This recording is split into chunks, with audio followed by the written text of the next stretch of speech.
مجھے P T I کے لوگوں نے کہا جی کہ ہم جو لوگ شہید ہوئے نا ان کے لواحقین کو مدعی بنانا چاہتے ہیں.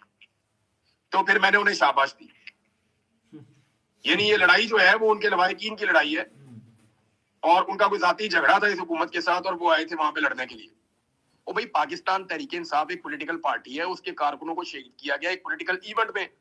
تو تحریک انصاف پولیٹیکل پارٹی کو بطور پارٹی اس کے اوپر مقدمے درج کرنے چاہیے اور انہیں ہی اس کا مدعی بننا چاہیے اور باقی سارے مدعیوں کو اپنے ساتھ کھڑے کرنا چاہیے. لیکن بدقسمتی سے وہ یہ کر نہیں پا رہے. دیکھیں دو تو مدعی بلوچستان کے, دونوں کے بارے میں مجھے پتا ہے وہ کھڑے ہیں. اسی طرح کچھ آپ کے یہاں مری سے مدعی ہیں اور ادھر سے بھی ہیں, خیبر پختونخوا سے بھی, ایک جو ہے وہ پنجاب سے بھی ہے, جو ابھی تک 12 ہیں ان میں سارے آپ اکٹھے کر دیں. تو بھائی یہ جو سارے مدعی ہیں یہ کھڑے ہو سکتے ہیں ایک دو کو چھوڑ کے. تو آپ کم سے کم پلیٹ فارم تو دیں, آپ کم سے کم یہ نیت تو شو کریں. آج 8 دن کے بعد آپ مجھے بتائیں کہ حکومت کو یہ 8 دن کس نے دیے کہ آپ جائیں اور جا کے مدعیوں کی فیملیوں کو قابو کر لیں. جی یس, یہ 8 دن کا ٹائم دیا گیا نا حکومت کو کہ جی آپ کے پاس 8 دن ہے, جائیں اور جا کے تسلی سے اپنا کام کر لیں, ہم 8 دن تک کوئی مقدمہ نہیں کروائیں گے. اب ہو سکتا ہے حکومت کا کام مکمل ہو گیا اور نہیں ہوا تو 2 دن اور مل جائیں گے انہیں. تو یہ تو بھائی ایف آئی آر کی جو درخواست ہے وہ پہلے 24 گھنٹے میں دے دینی چاہیے تھی. دیکھیں لطیف کھوسہ کے اوپر کوئی مقدمہ درج نہیں ہے, بیرسٹر علی ظفر کے اوپر کوئی مقدمہ درج نہیں ہے, سلمان نیازی کے اوپر کوئی مقدمہ درج نہیں ہے, اسی طرح بیرسٹر گور پہ بھی مقدمہ درج نہیں ہے, اسی طرح بیرسٹر گور کے علاوہ علی محمد خان صاحب ہیں اور بہت سارے لوگ اور یہ سارے وکیل ہیں. بھائی جب ان پہ مقدمے درج نہیں ہیں تو انہیں چاہیے نا کہ یہ جائیں اور جا کے تھانے کے اندر مقدمے کی درخواست دیں. جب ان کا مقدمہ درج نہ کیا جائے تو اس کے بعد یہ عدالت میں جائیں. سی سی ٹی وی فوٹیج کو پریزرو کرنے کے لیے ابھی اگر کہہ دیں کہ جناب سی سی ٹی وی فوٹیج ہمیں چاہیے, وہ کہیں گے ہم نے تو 2 دن پہلے ریز کر دی ہے, ہمارا ایک ایس او پی بنا ہوا ہے, اس کے مطابق 3 مہینے بعد ہماری وہ کر کے یہ ہو جاتا ہے, وہ کہانی سنا دیں گے, سافٹ ویئر ہمارا کرپٹ ہو گیا, پچھلے دنوں انٹرنیٹ بند ہوا تھا, وہ وائرس آ گیا تھا. یہ ایک سے ایک کہانی آپ کو دے دیں گے, نہیں, وہ ان کے دفتر میں پاس آگ لگا دیں گے. ظاہر ہے ان کے پاس جواز تو بہت ہے, لیکن پاکستان تحریک انصاف جواز خود بھی فراہم کر رہی ہے. وہ ایف آئی آر بھی درج نہیں کر رہے, دوسری طرف سے گولیاں بھی چل گئیں. تو عمران بھائی اب آگے معاملہ آگے بڑھے گا کیسے؟ عمران خان نے بھی کہا ہے کہ میرے پاس ایک ٹرمپ کارڈ ہے, وہ ٹرمپ کارڈ کیا ہو سکتا ہے اور اب آگے کیا ہوگا, آپ کیا سمجھتے ہیں؟ اسی کے ساتھ عمران بھائی یہ بھی شامل کر لیجئے گا کہ آپ نے کہا کہ لوگوں کو اٹھایا جا رہا ہے اور جس طرح کا وہ ایکسپیکٹڈ بھی تھا, 9 مئی کے بعد بھی اسی طرح کی فیشزم پی ٹی آئی کو دیکھنے میں آئی. اب شاید اس میں مزید اضافہ ہو رہا ہے, وہ تھریش ہولڈ بڑھتا جا رہا ہے. تو کیا یہ سب کرنے سے لوگوں کی آواز کو دبایا جا سکتا ہے, جمہور کی آواز کو دبایا جا سکتا ہے, جو حکومت سمجھتی ہے کہ ہم زور زبردستی طاقت کے زور پہ یہ سب کر لیں گے؟ دیکھیں دوسرے والے سوال کا جواب یہ کہ جو ہے پھر ویسے ہی چلے گا. یعنی دبا کے آپ جس طرح ملک کو چلا رہے ہیں اسی طرح چلائیں گے, اس سے کوئی بھی چیز فرق نہیں ہوگی. یعنی 9 مئی سے لے کے اب تک پاکستان جیسے چلا ہے, یہ 26 نومبر سے لے کے آنورڈ بھی پاکستان اگر آپ نے وہی فارمولا رکھنا ہے تو پھر اسی طرح چلے گا. اگر وہ بڑا آئیڈیل اور بڑا اچھا آپ کو لگتا ہے تو پھر آپ ایسے ہی چلا لیں, اس سے کوئی فرق نہیں پڑتا. دیکھیں پاکستان کے لوگ یہ طے کر چکے ہیں شکلیں پسند نہیں ہیں انہیں اور وہ انہیں نہیں دیکھنا چاہتے, وہ انہیں رد کر چکے ہیں, ان کو لا کے زبردستی مسلط کر دیا گیا ہے, تو لوگ تو اس کو مانیں گے نہیں. دوسرا دیکھیے ہم وکٹم بلیمنگ نہیں کر رہے, ہم شہداء کے لیے آواز اٹھا رہے ہیں. ہم نے ان لوگوں کو ناچتے گاتے اپنے لیڈر کو آزاد کروانے کے لیے آتے ہوئے دیکھا, انہیں یہ وعدے کر کے لایا گیا کہ ہم عمران خان کو لینے جا رہے ہیں, ہم اس کو لے کر واپس آئیں گے. وہ آنکھوں میں خواب سجائے ہوئے آئے تھے سارے کہ مہنگائی سے ہماری کمر ٹوٹ گئی ہے, ہمارا بیڑا غرق ہو گیا, ہماری اکانومی تباہ ہو گئی, ہمارے پلے ککھ نہیں چھوڑا, ہمارے انسانی حقوق معطل ہو گئے, ہمارا مینڈیٹ چوری ہو گیا, ہر چیز اس ملک کی برباد کر دی گئی, عالمی سطح پہ پاکستان کی رسوائی ہو رہی ہے.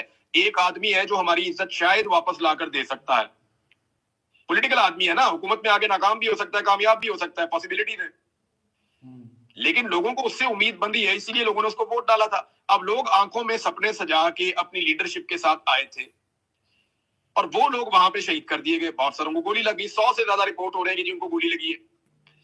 اب یہ لوگ جو ہے ان کو انصاف کون لے کر دے گا؟ جو لوگ ان کو سپنے دکھا کر لائے تھے وہ ان کے انصاف کے لیے آواز کیوں نہیں اٹھا رہے؟ اور آواز خالی زبانی کلامی نہیں ہوتا, آپ نے پریکٹیکلی ثابت کرنا ہوتا ہے. یہ ایک وہ آپ نے دیکھا وہ لطیفہ تھا, اب کے مار, وہ اس کے منہ پہ ایک اور مارتا, اب کے مار, ان کا یہ حساب یہ کر رہے ہیں ان کے ساتھ.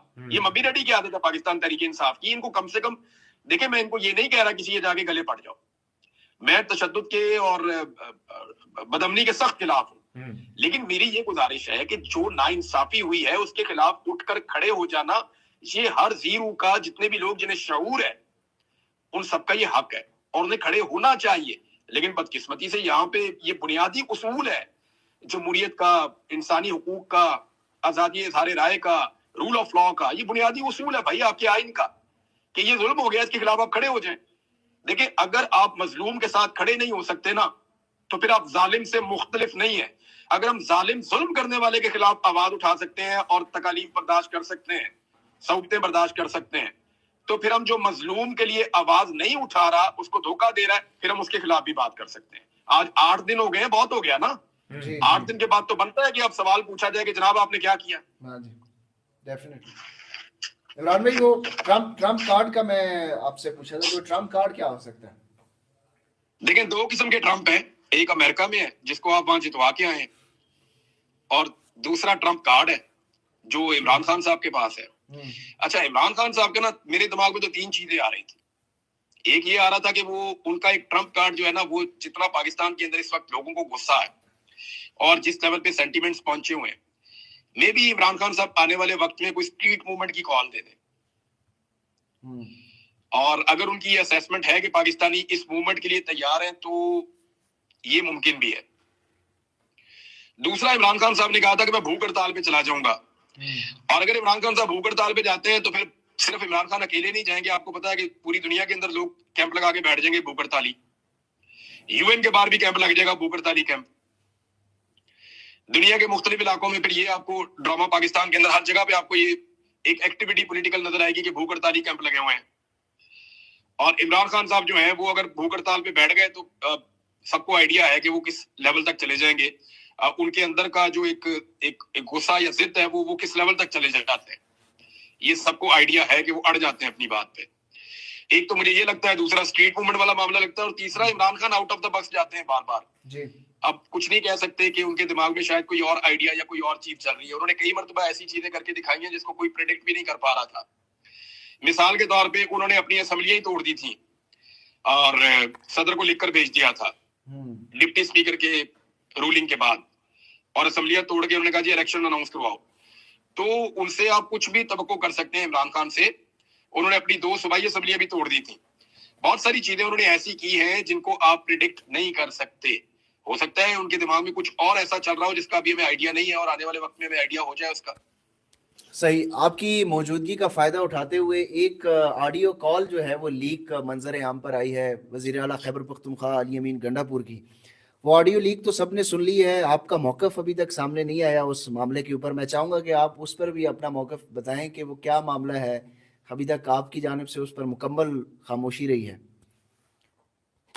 دیکھیں یہ زبان بڑی گھٹیا تھی اور بڑی غلیظ زبان تھی. میں یہ توقع نہیں کر رہا تھا، اور میں نے کبھی بھی ایسی زبان اپنی زندگی میں نہ استعمال کی، نہ کسی کو اپنے خلاف استعمال کرنے دی ہے.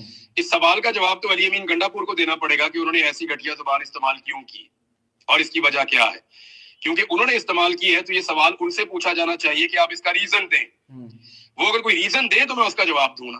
وہ تو دھڑا دھڑ گالی ہے اور کچھ بھی نہیں ہے اس میں. صحیح. ٹھیک ہے عمران بھائی، بہت شکریہ آپ کا سر، آپ نے اپنا قیمتی ٹائم دیا. آپ مزید بھی ہم آپ سے اس حوالے سے رہنمائی لیتے رہیں گے. بھائی آپ کا، زبیر آپ کا، عمر بھائی، آپ تینوں کا بہت شکریہ، آپ کی ٹیم کا بہت شکریہ. Thank you very much sir. میں حاضر ہوں جب بھی آپ حکم کریں گے. Thank you so much sir. Thank you. Imran Riaz sahib sir موجود تھے جی، اور انہوں نے 1-2